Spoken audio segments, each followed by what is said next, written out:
Bonjour à tous, bienvenue dans un nouvel épisode de Cinématé. Cette semaine, on va parler des adaptations au cinéma ou tout simplement adaptation tout court, qui est quand même un grand terme. Perdrons pas de temps, on va commencer tout de suite. On a l'habitude de jaser pas mal, fait que... On va être plus tête sur le temps, puis on va être capable de faire quelque chose qui est rapide, simple et efficace, sans aller de tout bas, de tout côté. Donc, cette semaine, thème adaptation. Adaptation. Ouais. Fait que c'est pas de s'adapter à l'hiver comme dans le film du Cercle des Neiges. Effectivement. Très mauvais jeu de mots.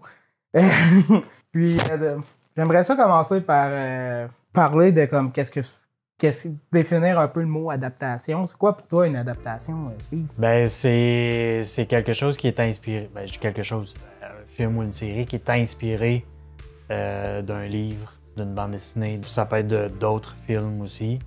Une adaptation d'une œuvre quelconque et qui vont soit, je cherche le terme, ça me vient pas, là, mais qui font la même chose. Ouais, réécrire l'histoire. C'est ça, ouais. Ou qui peut être aussi la version du réalisateur. Donc, oui, c'est inspiré de l'histoire, mais il y a des différences parce que c'est comme ça que lui l'aurait voulu. C'est ça, ouais. Oui, parce que tu sais, dans l'histoire de l'adaptation au cinéma, ça date pas d'hier, en fait. T'sais. On peut remonter au premier film qui revient à des histoires, t'sais, qui ont déjà été écrits, je pense, au Voyage dans la Lune. Que si je me trompe pas, ça vient de Jules Verne, d'un roman de Jules Verne. Mais ça, c'est vraiment...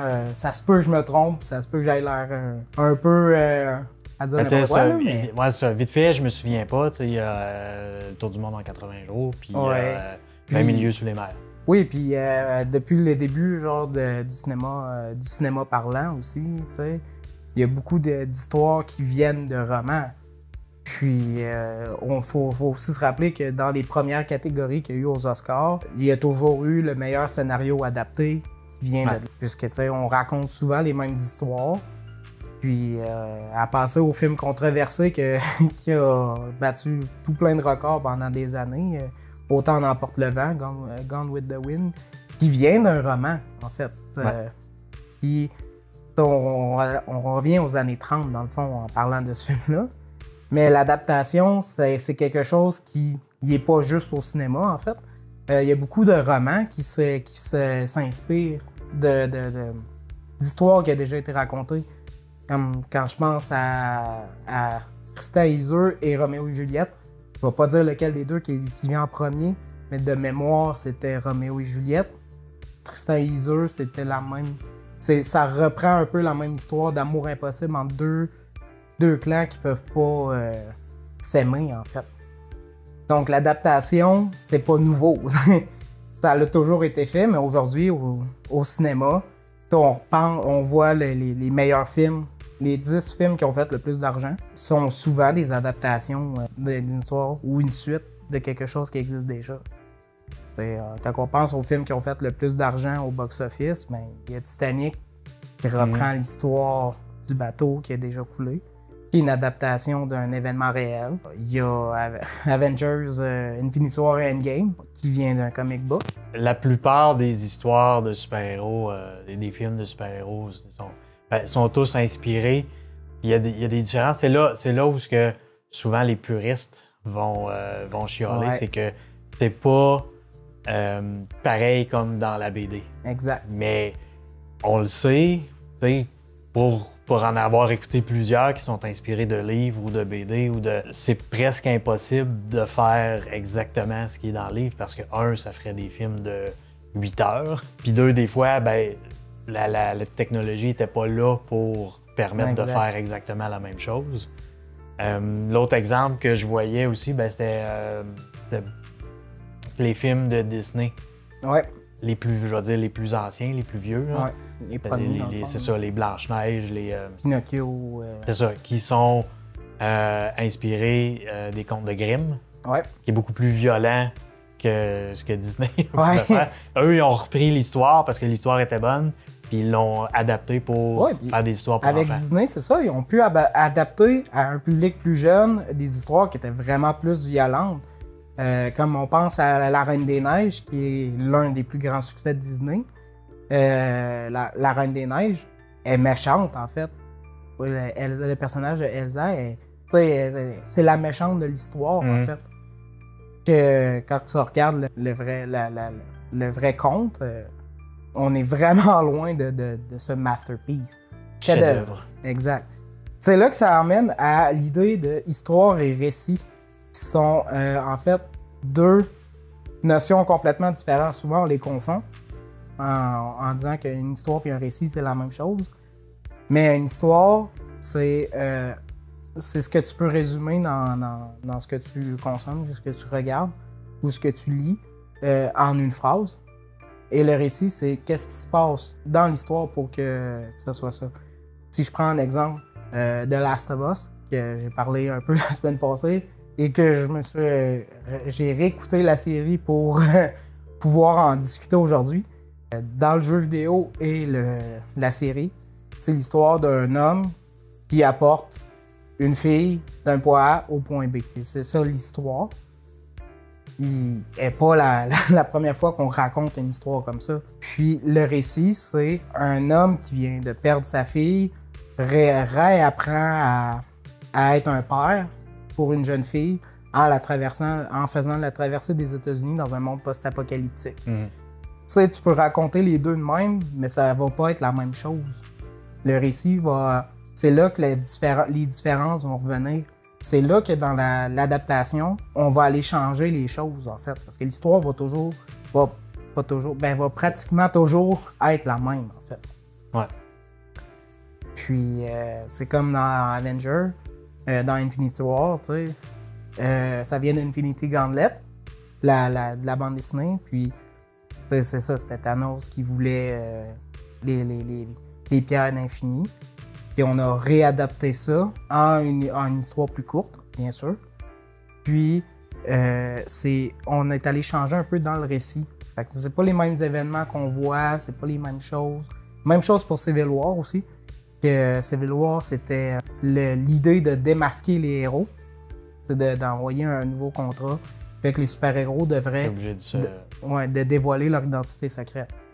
Ce qui fait que dans le MCU, les identités secrètes sont un peu laissées de côté. Parce que, tu sais, tout le monde sait pas mal tout le temps qui est qui. Tu sais, Tony Stark, c'est Iron Man. Tu sais, on sait c'est qui Steve Rogers. Bref, le docteur Bruce Banner, on sait c'est qui. Ils font des talk shows, des enfants de même. Fait que dans Civil War, ça n'avait pas sa place. C'était pas si important que ça, en fait. C'est ça, puis ils l'ont adapté justement pour être capable de pouvoir avoir un fil conducteur sur le reste des autres événements qui allaient arriver. Dans Civil Wars était dans la phase 2, si je me trompe pas. Début de la phase 3, je pense. Peut-être, moi. Ouais. Et là, ouais, la phase 2, ça avait fini avec Ant-Man. C'est vrai. Puis bon, il commence un peu avec ça, puis ça apporte tout au long de la phase 3 un ton entre les personnages, puis entre les... Exact. Les gens sont un peu plus positionnés sur certains points. Puis ça vient faire que ça faisait aussi une brèche dans le MCU pour que Thanos puisse arriver puis que ce ne soit pas des héros aussi forts unis ensemble, avec les chicanes qu'il y avait et les séparations. Ouais. Ça c'est mieux apporter quelque chose de complètement différent, mais la BD et le film. Aussi dans la BD, il y avait les mutants aussi on pouvait pas vraiment mettre en cause parce que il me semble que l'élément déclencheur dans la BD, c'était qu'il y avait des mutants qui avaient essayé des jeunes mutants qui avaient essayé de sauver quelqu'un, puis ça n'a pas réussi. Ils n'ont pas réussi à leur sauvetage. Okay. C'est là que le monde ils ont fait comme hey, les super-héros, on les aime pas, ils sont dangereux. Ouais. Puis fait que c'est là que ça. On pouvait déjà pas les mettre parce qu'à l'époque, ils n'avaient pas encore acheté la Fox. Ouais.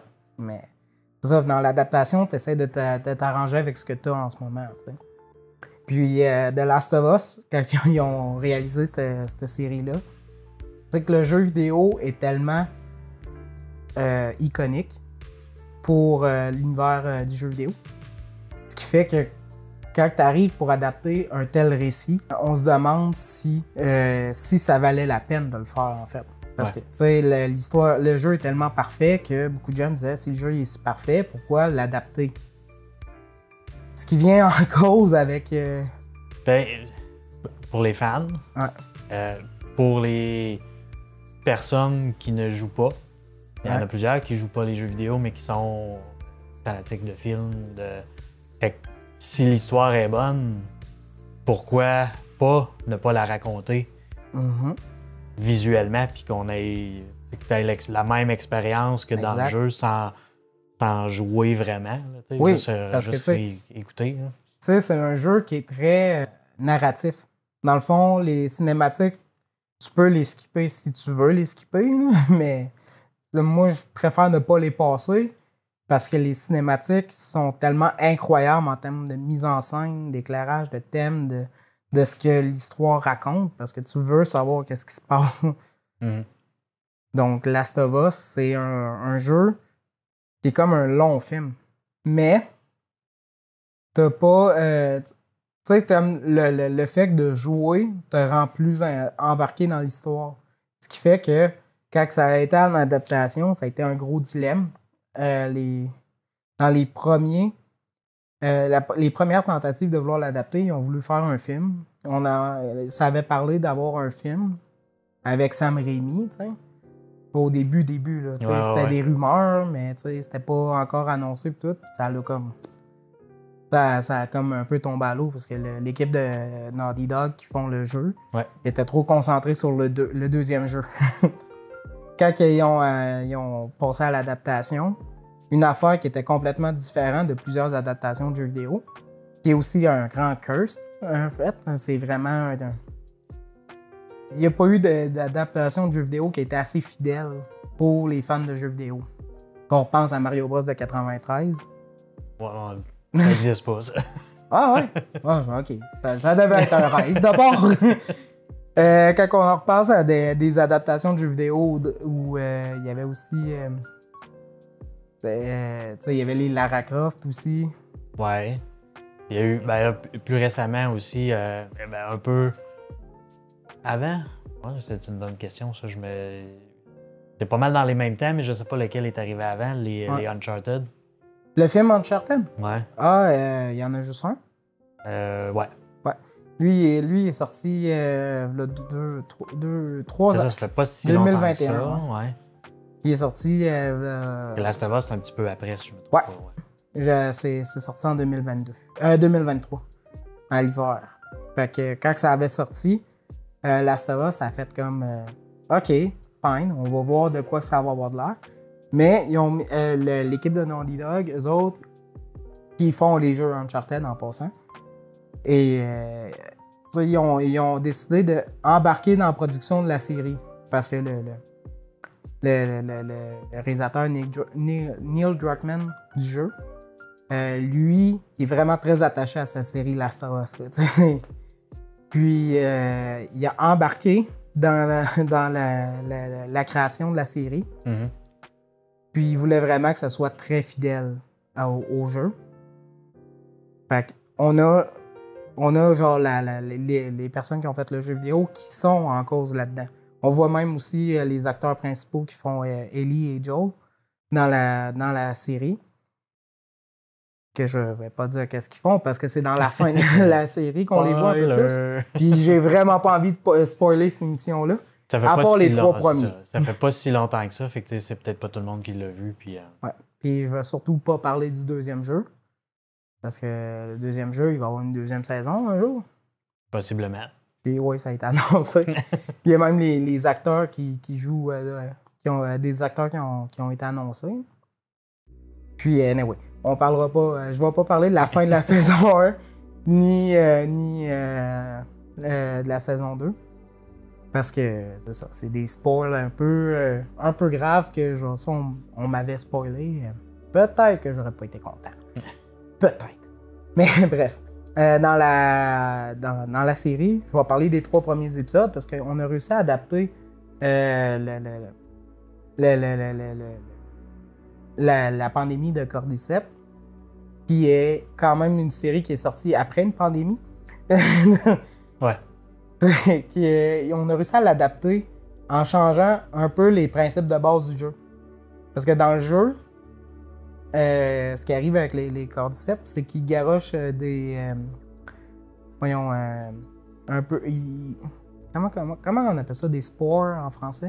C'est une très bonne question. C'est c'est parce qu'on le cherche. Puis on le cherche, mais on le trouve pas. Mais tu sais, c'est la respiration, c'est de l'air, des particules. Ouais, c'est pas vraiment ça, mais...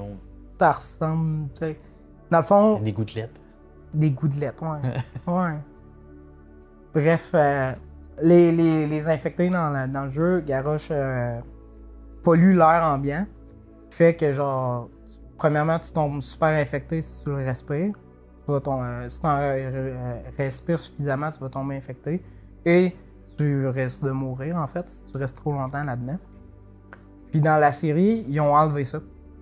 OK. Complètement. Puis, ce qui était quand même un truc c'était une décision qui était un peu difficile pour les fans, c'est quand même une des bases du jeu. C'est la base, ouais. Ils l'ont remplacé par quoi? Ils l'ont remplacé par, dans le fond, les infectés communiquent à travers le sol.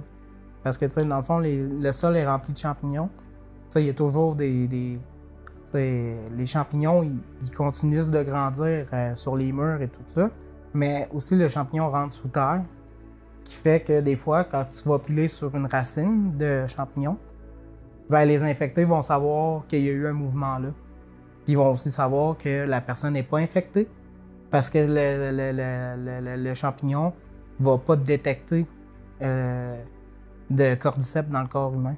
Okay. Fait que, ce qui fait que les infectés se dirigent là où est-ce que tu es. Puis la décision de pourquoi on voulait pas mettre des masques, en fait, parce que le monde traverse des masques avec des masques à gaz à travers les particules, c'est que le réalisateur Craig Mazin sortait du tournage de Tchernobyl. Après son tournage de Tchernobyl, il s'est vraiment cassé la tête à filmer des gens avec des masques, des masques pour respirer, puis de détecter les émotions dans le visage. OK.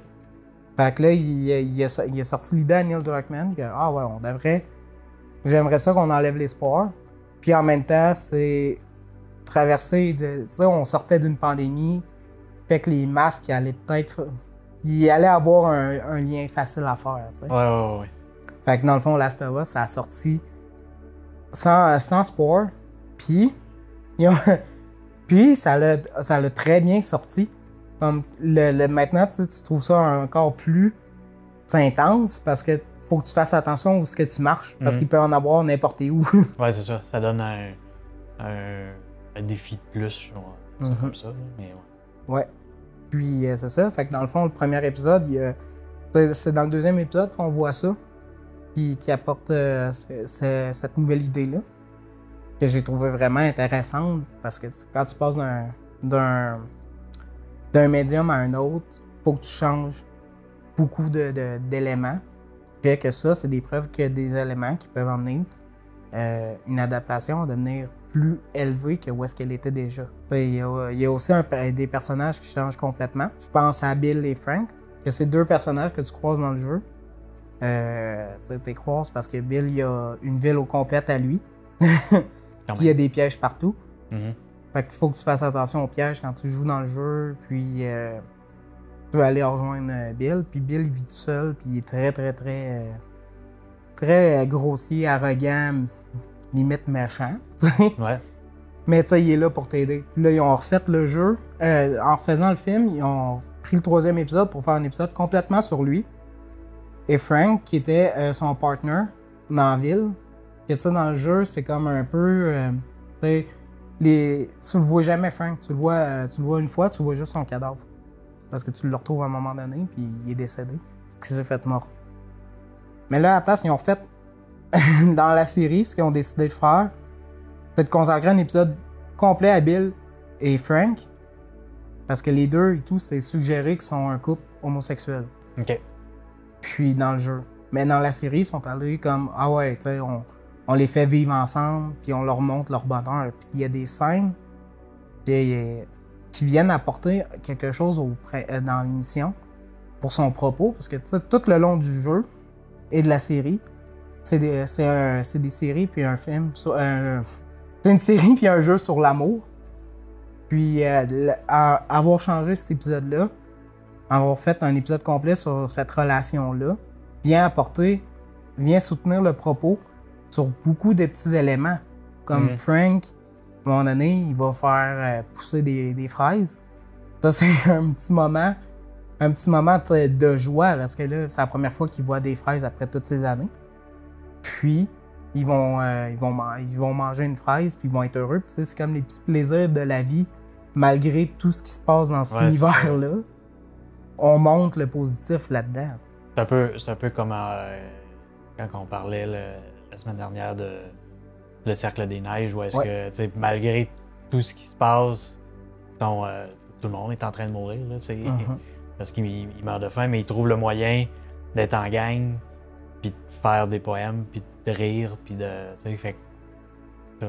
Puis les adaptations vont permettre aussi, justement, souvent que le réalisateur puisse prendre la liberté de, ben, comme ils ont fait dans Last of Us, de dire, ben, OK, ben, ces personnages-là, je trouve qu'on les voyait pas assez dans le jeu, puis ils sont quand même assez importants, mais on va faire un à côté, puis on va faire une histoire juste pour eux autres, puis on va donner un plus à tout ce qui se fait. Puis j'ai d'autres choses en tête. Vous m'excuserez si je suis en retard dans mes écoutes, mais je suis en train de réécouter. Écouter, parce que ça va être la première fois que je l'écoute, les Agents of S.H.I.E.L.D. Ouais.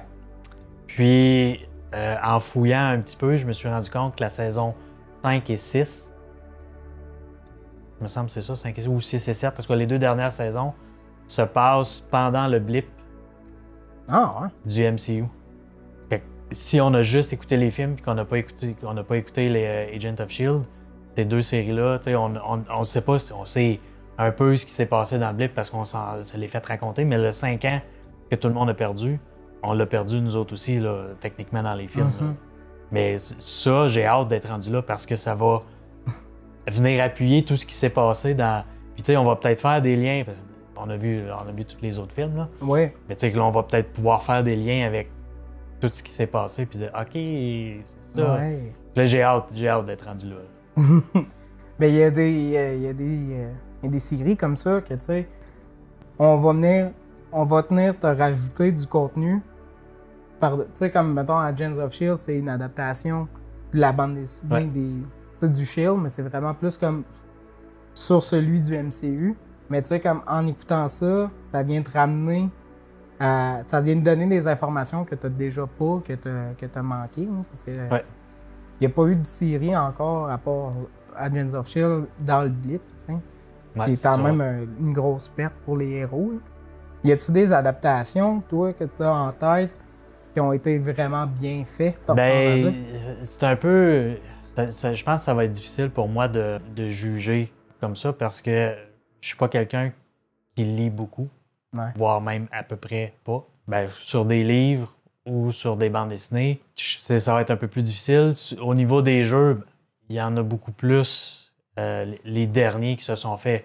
J'ai pas écouté Last of Us, mais j'en ai entendu beaucoup parler. Puis la critique qui sortait beaucoup, c'était justement que c'était fidèle au jeu. Que les gens aimaient ça pour ça. Uncharted, j'ai joué au jeu aussi, puis c'était...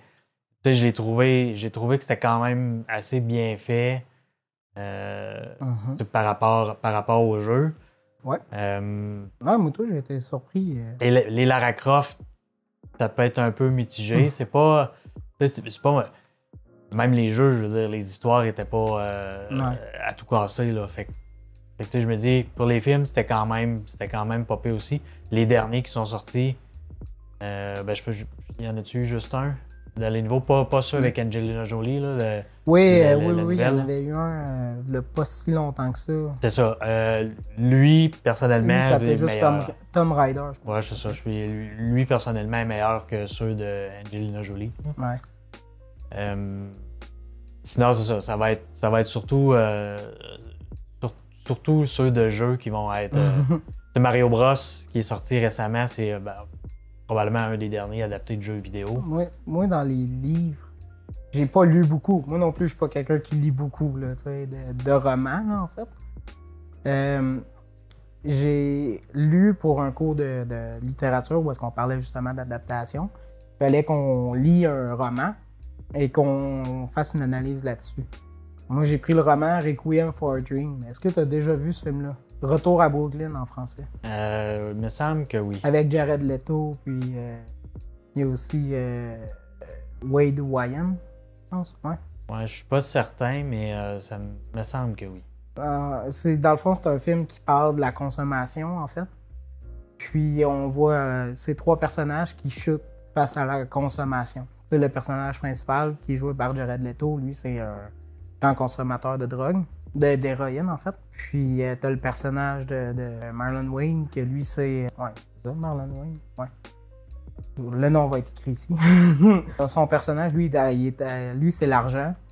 T'as Jennifer Connelly aussi dedans, qui joue la blonde de Jared Leto. Elle est accro à la drogue, oui, mais aussi à l'affection, en fait. Puis t'as la mère, qu'elle est accro, elle devient accro c'est une accro de la télévision. Puis là, elle se fait dire qu'elle va passer à la télévision dans un jeu. Et là, elle voulait mettre sa robe, mais elle ne fitait plus dedans. Puis les docteurs ils ont donné des médicaments pour maigrir. Peut-être de la drogue. Fait qu'elle est devenue accro. Puis elle était tout le temps devant la TV. Puis le roman, tu sais, il venait vraiment jouer là-dessus, mais le film venait te montrer ce que tu imaginais c'est ça, oui. D'assez intense. Hein. C'est un peu comme je parlais la semaine dernière avec Amityville. C'est ça que j'ai lu le livre, je m'étais imaginé certaines choses, puis de pouvoir le voir le film est quand même assez vieux, là, fait que les effets spéciaux n'étaient pas ce qu'on est capable d'avoir aujourd'hui, là, mais c'était tellement bien fait. Je me souviens, il y a une scène où est-ce que la mère est devant son miroir. Je me souviens pas si c'est le matin ou le soir ou elle sortait de son bain, peu importe, mais elle devient vieille devant le miroir. Puis, c'est la transformation, c'est pas juste on change de plan, puis on revient, puis elle est rendue vieille. Là, exact. Tu vois la transformation se faire dans. Ouais. Ça m'avait vraiment marqué. Moi, Requiem for a Dream, il y a une scène que je vais divulgacher d'un film de 25 ans. il y a une scène qui, à la fin, le personnage qui est accro à l'héroïne, comme que je parlais, à force de se piquer, son bras devient infecté.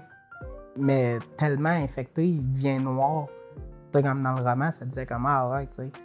Il est prêt la seule veine disponible est celle dans son infection. Mais quand tu arrives dans le film, on voit tout le bras noir. J'avais écouté ça.